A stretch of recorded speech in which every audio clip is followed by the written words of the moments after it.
السلام عليكم. عاملين إيه؟ وصلني سؤال جميل يسأل: هل البيبي الصغير يعرف أمه من أول ما يولد؟ والإجابة هي: أيوه يا جماعة، يعرفها. ليس بالكلام، لا، وإنما بحاسة الشم.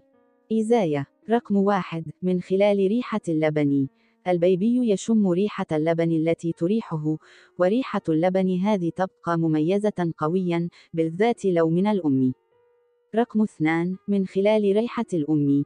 البيبي كمان يشم ريحة الأم نفسها من خلال ريحة الإبط، وهذا يجعله يحس بالأمان والهدوء. طب إيه اللي يثبت الكلام ده؟ في دراسة سنة 2015 قالت إن البيبي يعرف أمه من ريحة الإبط بعد يومين بس من الولادة. ودراسة أخرى سنة 2007 قالت إن الروائح المألوفة زي ريحة الأم بتخلي البيبي هادي ومرتاح زي ما يكون في حضن أمه بالضبط.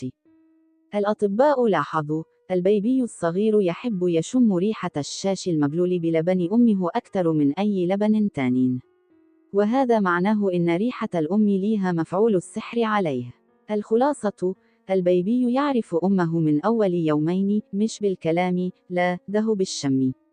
وده يخليه يحس بالأمان والراحة، كأنه في حضن أمه على طول. يا سلام على الأمومة! لو عجبكم الموضوع يا ريت تدعمونا باللايك والسبسكرايب. سلام.